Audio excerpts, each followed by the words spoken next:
My name is Kendall Conrad, and this is Authentic Ignorance, a podcast about the ways we consume without really knowing what we're consuming.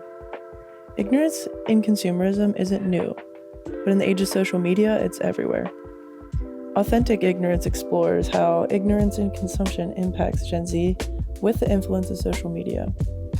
Whether it's through unauthentic popularity, through public relations, beauty products we buy, or the influencers we trust, this podcast explores the undercover world of where consumption originates.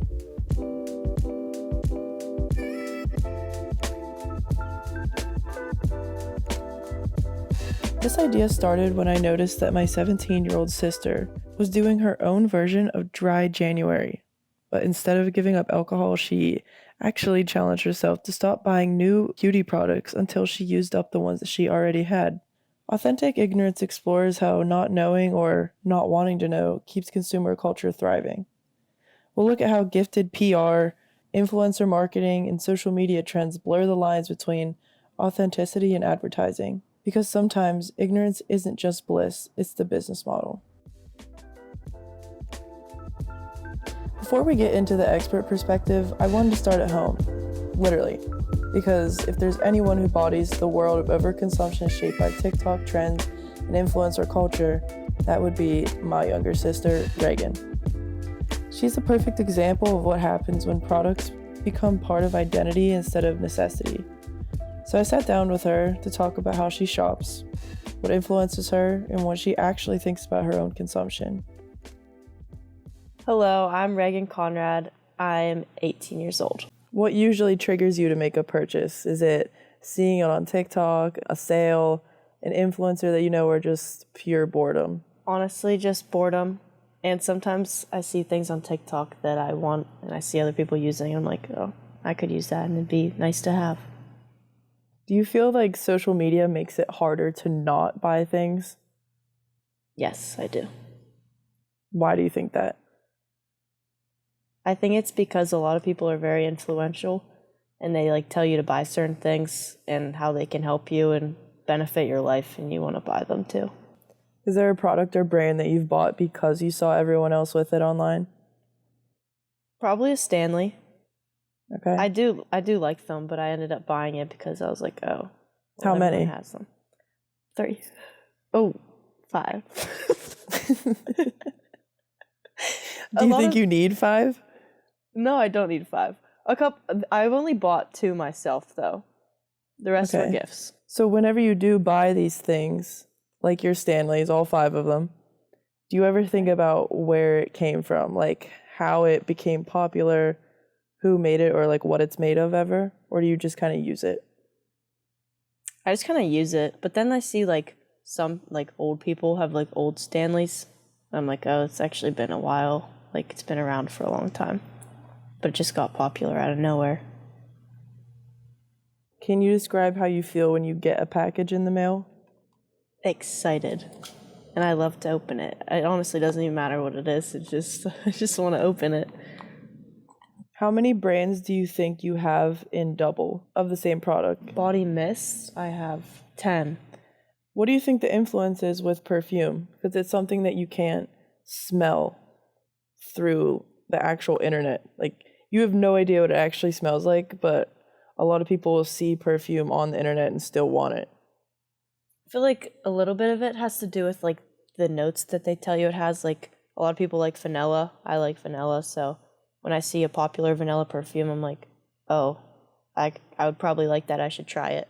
Or just you see a lot of people using it, so you just assume it's a good perfume. How do you feel when you're watching a video about a product and you know that it's sponsored? Do you feel like it's not authentic, or you won't trust it as much or be as influenced? If you know that it's an ad. If I know it's an ad, I usually just scroll past it because they're getting paid to do it, and it's usually not authentic. I love watching. When I watch PR videos, I get excited because it's someone's first review of something, and it's honest most of the time. Most of the time. James Charles, when he reviews products, he's extremely honest, so I feel like his are very authentic, so you want to watch them. But other people, if they're just saying everything's perfect and there's nothing wrong with it, it's probably just advertising. So do you think ignorance makes shopping more enjoyable? Sometimes.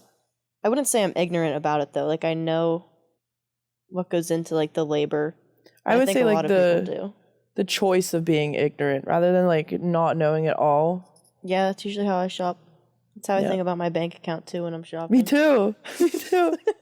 Like I my bought mom was I like, spent like $100 today because I had to buy clothes, and then I ended up buying 2 Christmas gifts for people, and I was just like, "It's okay, I'm gonna spend it eventually. Nothing's coming out of my account."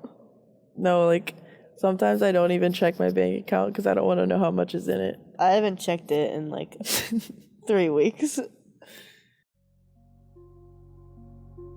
Talking to her made something really clear.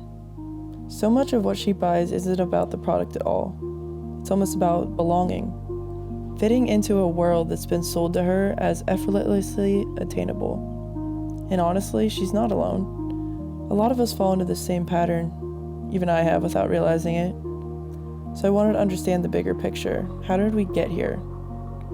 Why do we treat these trends like truth, and why does ignorance feel so comfortable when it comes to consumer culture?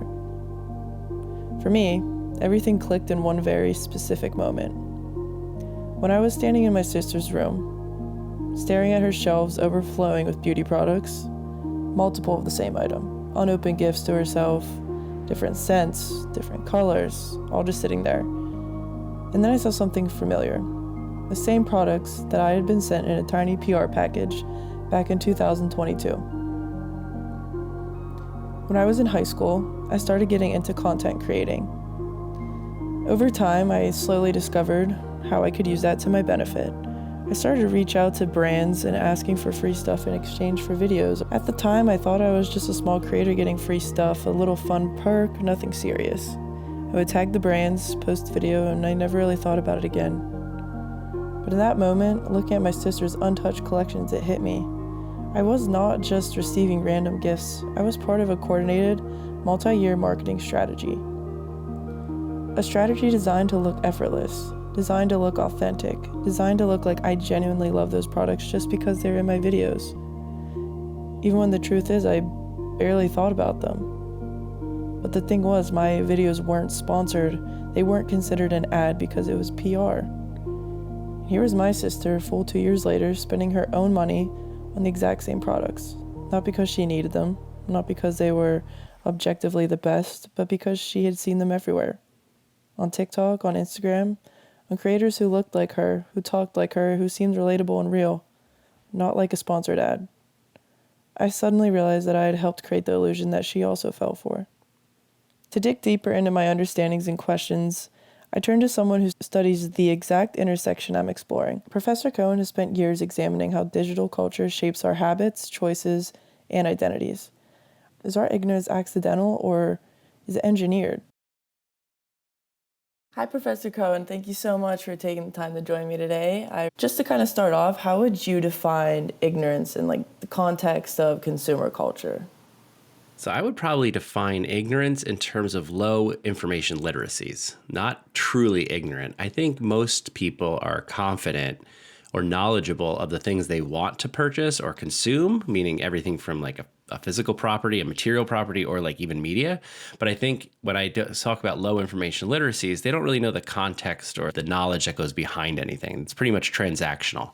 So when I think of ignorance, I think of transactional, meaning like you're going to the supermarket, you pay money, you get something in a bag and you walk out. You know, it's like there's not really a conversation about the products. There's not really a query about where did things come from. It's just like, I'm hungry, I'm going to eat. So that's what I think of when I think of ignorance. Let's start from the beginning. Would you say that ignorance is started through our childhood, through childhood experiences like Santa Claus, Christmas, and overconsumption of toys, or do you think that is a pattern that is naturally set up in the brain? Probably in terms of how we even engage with anything, it really is shaped by who shapes us.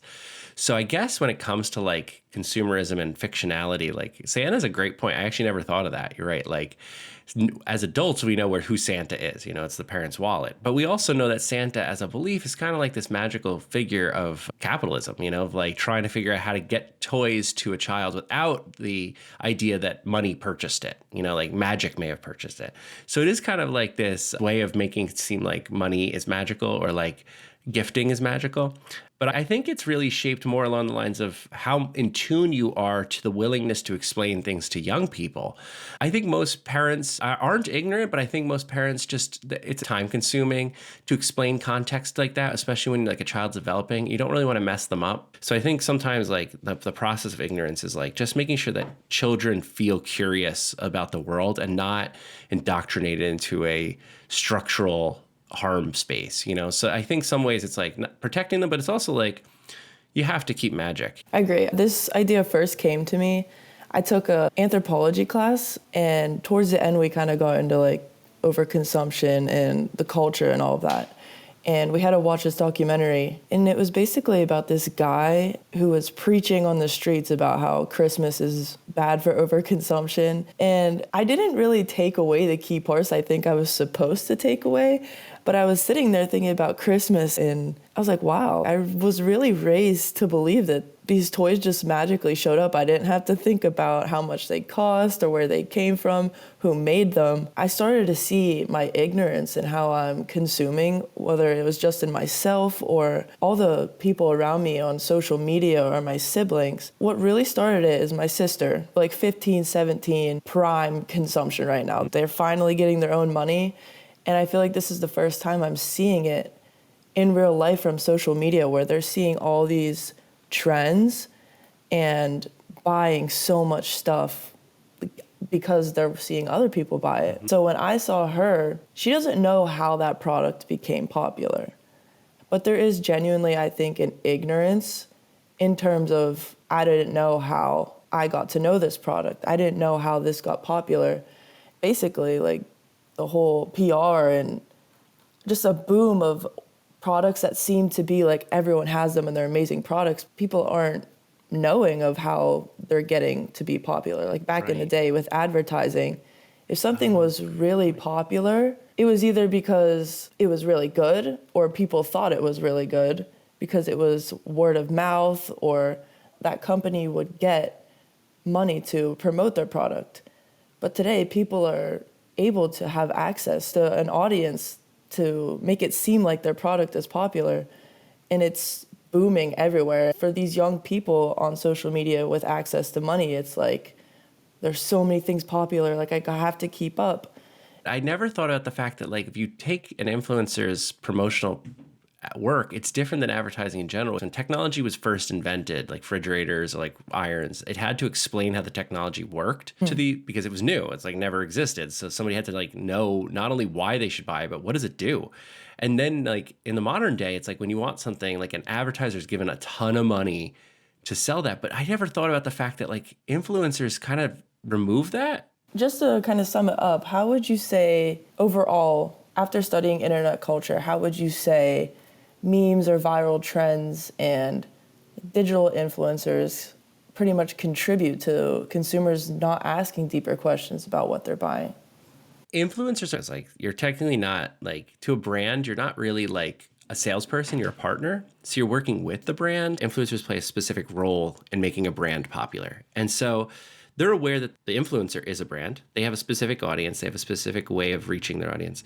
And then as a partner, they're going to make sure that you're not really telling your audience anything that they should know to not make that purchase. It's kind of like a mutual agreement between the brand, the influencer, and the customer.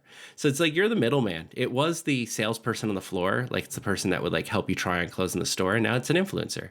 So in that digitization, it makes it quicker, but it also takes out like the critical approach to it anyway, because you don't have enough time. The influencer's clip is short. There's no room. I mean, the comments section, you could ask questions, but like, it's not really a place for like interactive discovery of something. The other side of internet culture, not only do you have the access to the product and the flow of brand to person or brand to purchase, but you also have the access to the knowledge. We didn't. Yeah. I had no access. Young people, if they have a question, they can find the answer. It's a little bit different than anything before. So yeah, that's a really good point, is that now ignorance then becomes a choice.